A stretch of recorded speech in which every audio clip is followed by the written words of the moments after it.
So we're here in Israel. We're here in Israel, in Bnei Brak, actually, if you want to get the real spot. This is off Tel Aviv, deep in the high-tech area.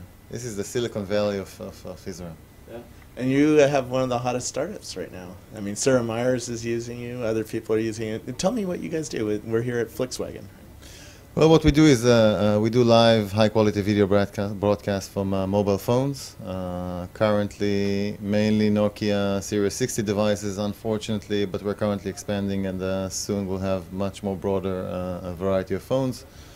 We also have a Brew client running, but as you know, Brew is going through a very, very tiring process with the rising wireless of the world.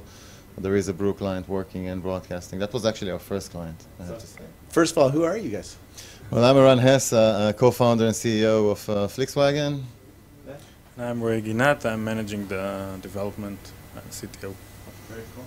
So you're responsible for the great video quality that's on Volkswagen, right? I guess so. So how did you guys start? Very arrogant. I hate arrogant co-founders. So how do you guys get started? And what is it about the phone? Why do video on just phones? Why not do video on a laptop or something else? Well, I think, first of all, it all popped up to our heads somewhere in 2006. We were all involved in a major project with a major cellular operator all around video. It was not live video broadcasting at the time, because it was pretty early, but it was all about video. And then I think the thought came to us that I think the only thing we always take with us is the mobile phone. Now, video on the web is nothing that I should talk about. It's there. It's established. You get huge quality of huge quantity and quality of videos coming in all the time. And people are shooting video on the phone all the time. I always give my son, it's the closest thing to do. As an example, he has a cutting-edge 3G phone because that's how kids like it. He keeps shooting videos all the time. He hardly ever, if not never, uploads them anywhere because he takes videos, he runs out of memory and does have these 1 giga, 2 giga memory cards, but then he keeps running over things.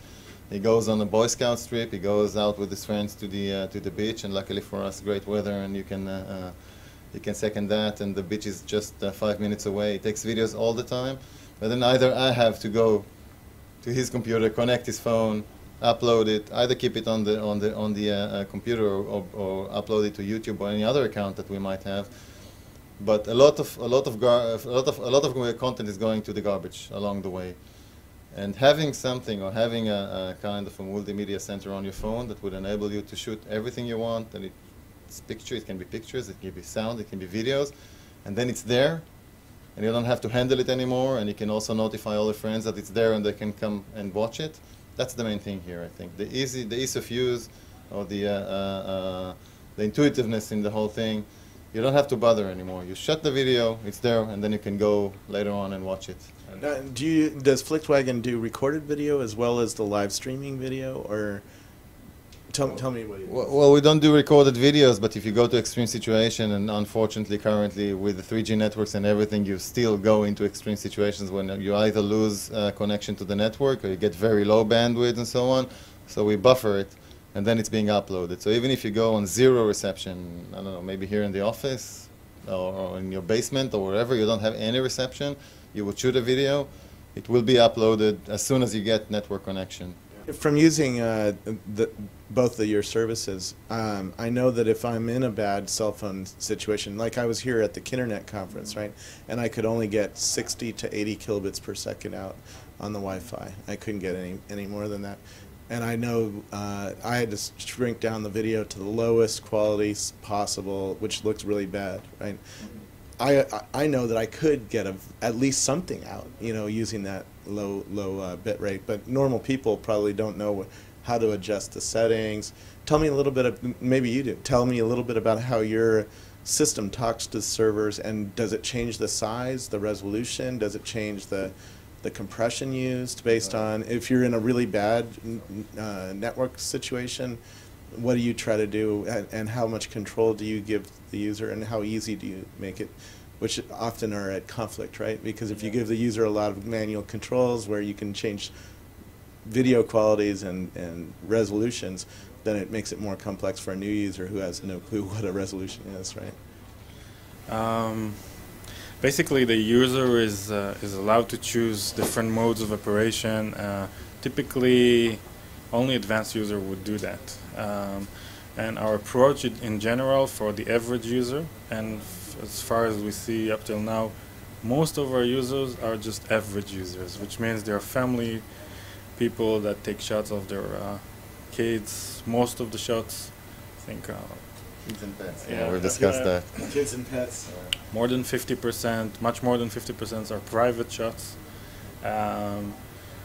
So we take into consideration that that most users will not change this mode, and in the default mode, we take very great concern to keep the quality and the arrival of the video to the server, even in the cases of completely loss of reception, or even cases of running out of battery, quitting the application on many instances. So I guess that the right thing to say is for the average user, he could forget about wherever he is, if there is network or not, and just consider the data to arrive finally to its destination, depending on whatever is available. Of course, the advanced user can change. We have 2 different modes of operations, and we have more than 2 modes of compression. But again, I think most users, and I'm included actually, because I like my quality better than my real-time appearance. Yeah. So I take it that most users will not change it. Yeah. So you have a choice to make. Are you producing video for a live audience, and there you don't want very much delay and you don't want very much buffering, or are you producing it for an audience that'll watch it a day later or a week later or whatnot? Which I know all my videos get a lot more audience a week later, a month later, a year later because of Google and how people find things on the internet.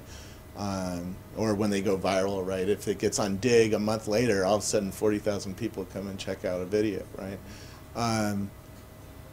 But if you're doing it for the live audience, if it's always buffering and you're walking around a bad network, a bad cell phone network, it can really matter. And a lot of people here are probably getting really bored with the tech talk, but when you really try one of these things, if you're on a great network, you get great video, right? And everything works great.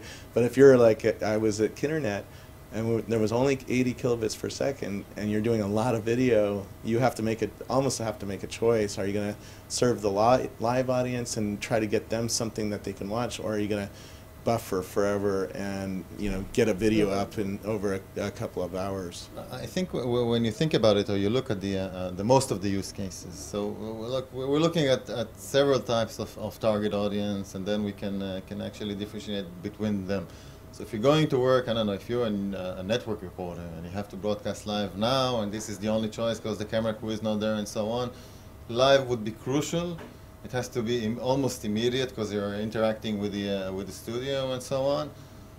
And in most cases, probably, if this is the crucial thing, use a video call, which is, this is 100% real time, online, no delays, no nothing. If you're going to broadcast from somewhere, even if you're going to TV, and on the MTV project that we've done, and we're now going forward with an additional project with them, they actually were the ones to ask us to increase the delay a bit, on top of what we have anyway due to network constraints or due to a service logic that we've implemented. And they asked to push that a bit further, because the experience and quality, certainly if you go on TV with these kind of videos, because let's face the fact, it's not TV broadcast quality, regardless of whatever we'll say or anybody else would say, there is a major difference between the quality of the camera that's currently taking our video and what you can get from a phone.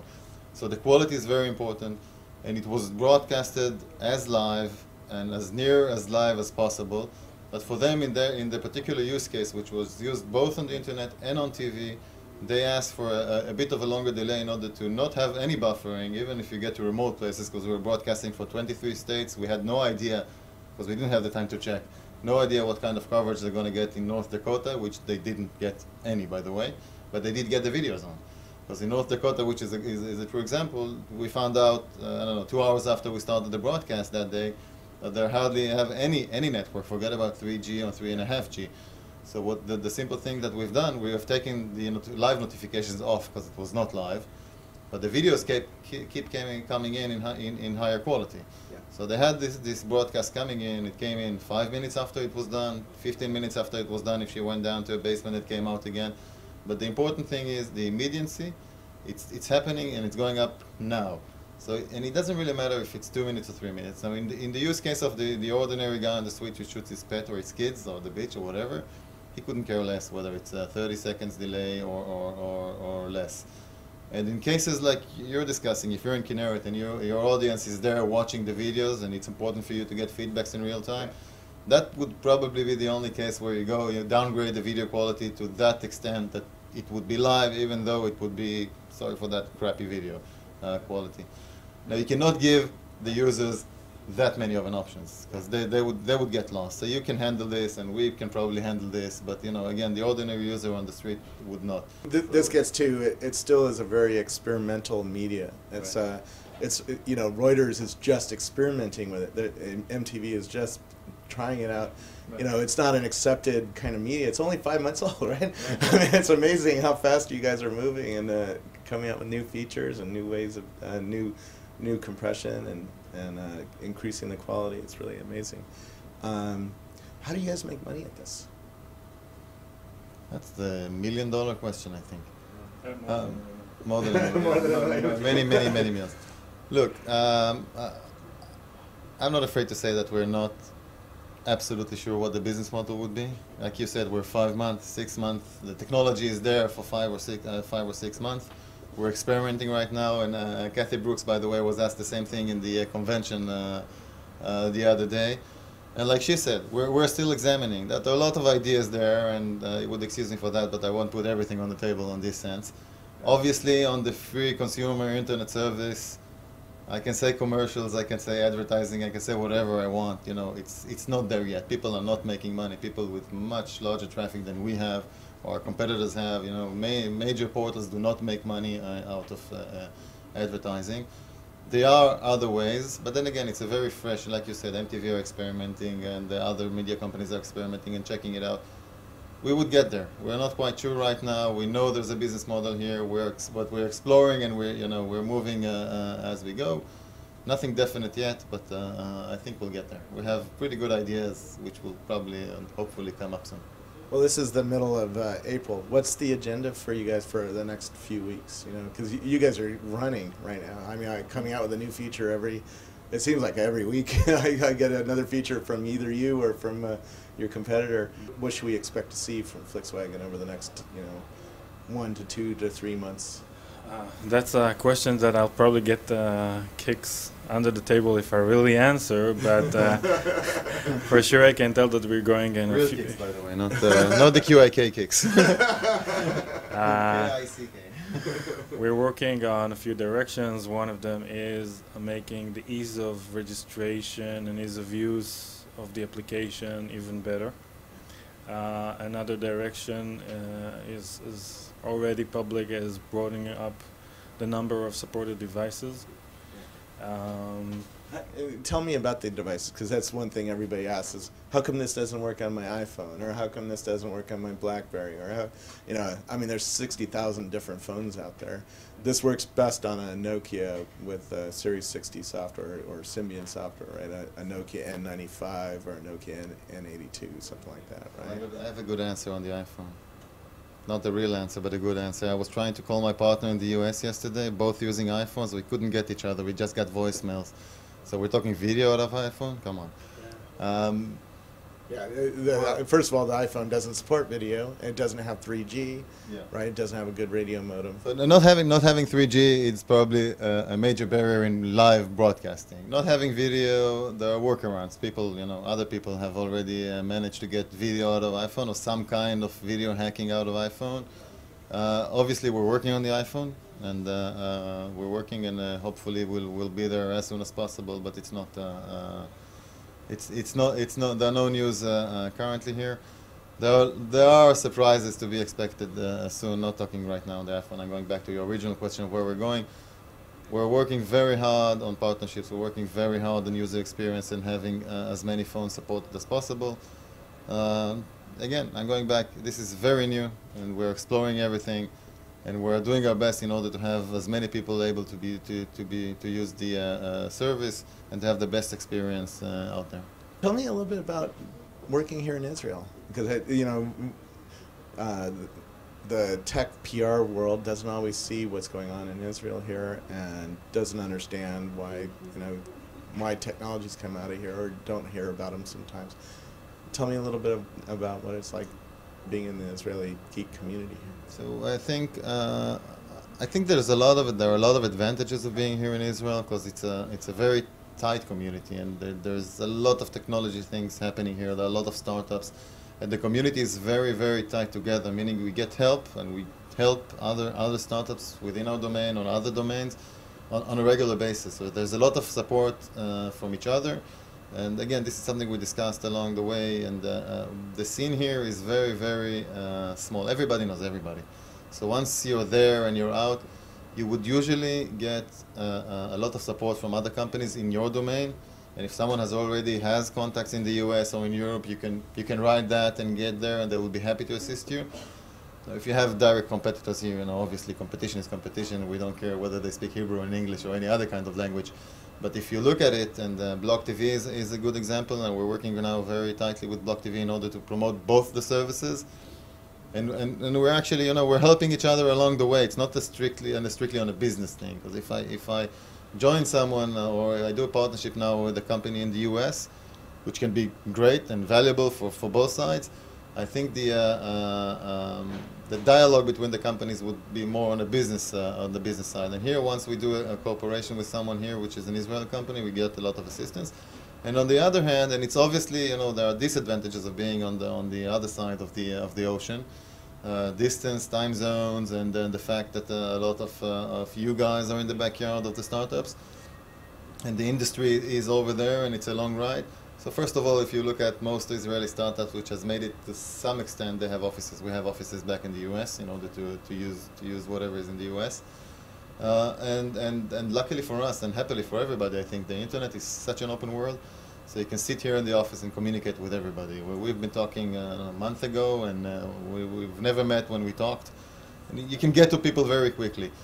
There are advantages of being, maybe in San Francisco. There are a lot of advantages being here in Israel. You get a lot of support both from the startup or the companies here, or there's a lot of high-tech companies in Israel, which actually help startups to build new technologies and help them go around the world. And if I need help today to get to any contact in any other place, I can use a lot of friends of mine in companies that I've worked before and already have the contacts. So there are a lot of upsides here. Yeah.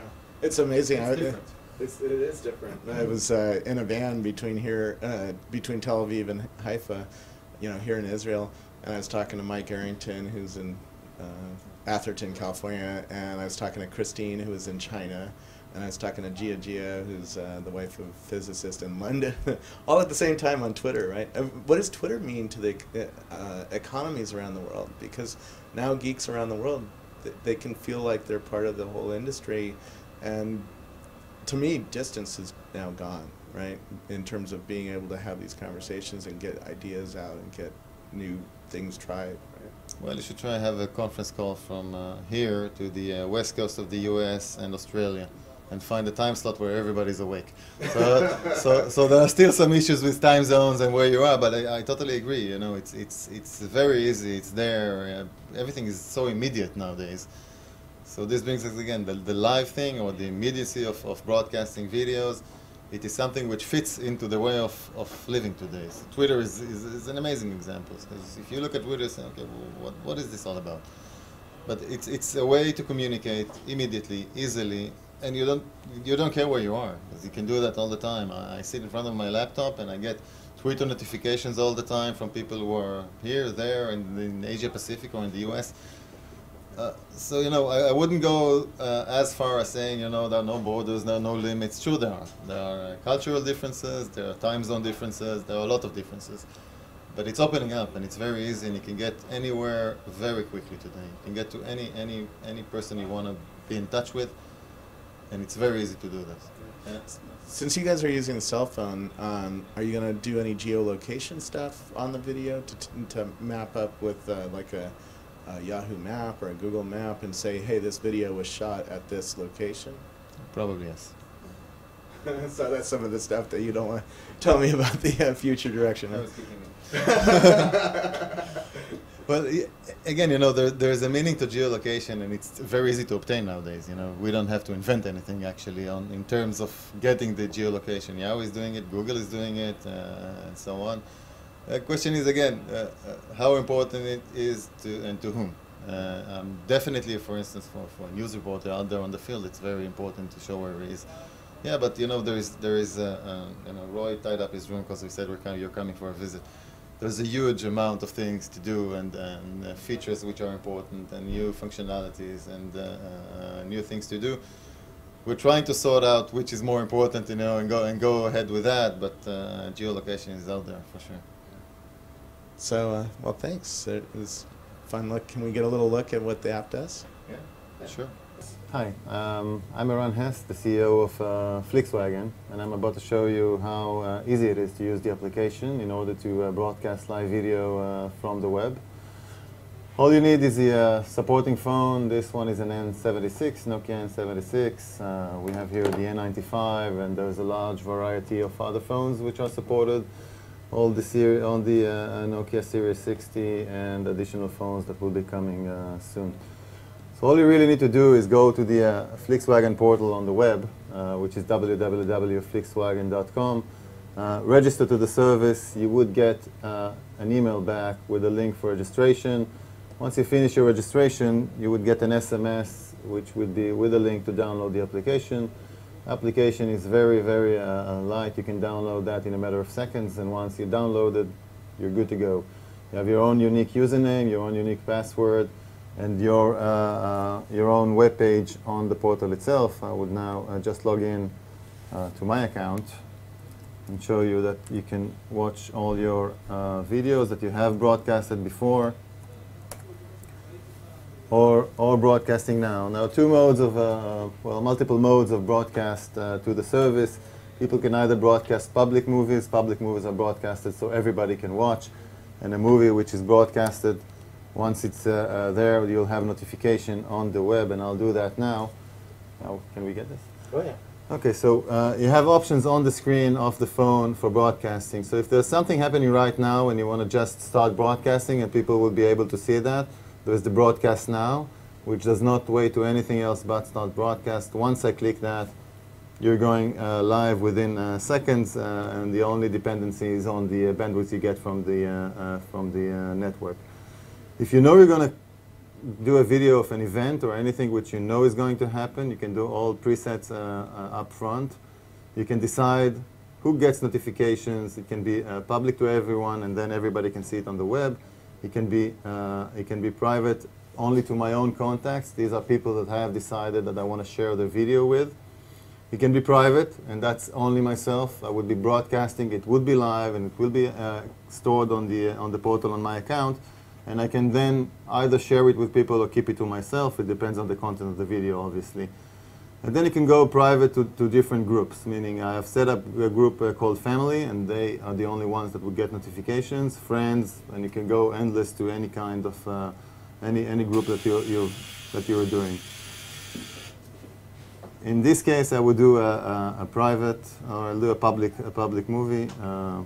All I do is next, and then I can do titling and tagging, so people will be able to discover the video while it happens. So if I shoot something live and there are no titles or no tagging, if people are looking for something specific, they will not find it.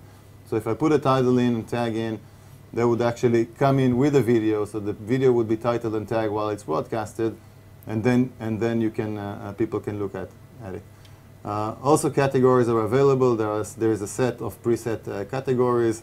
These are very common from my life, my movies, news, events, sports, and so on.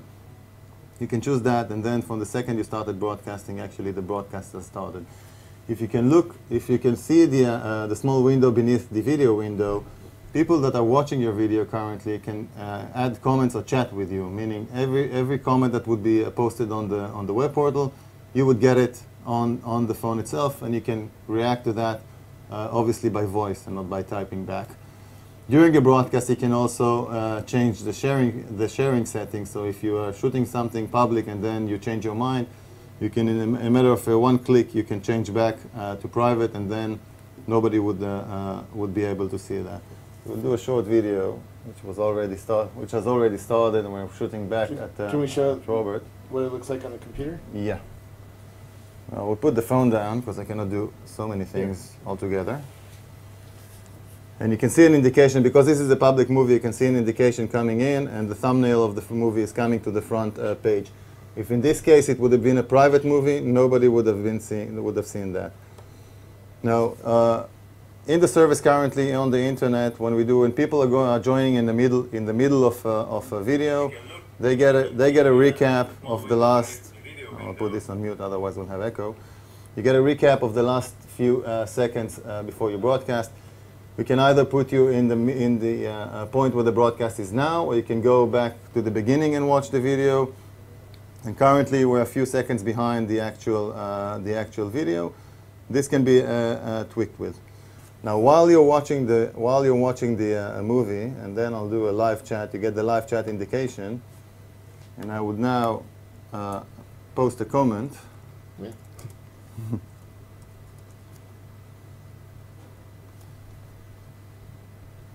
Now, on the phone, it would appear.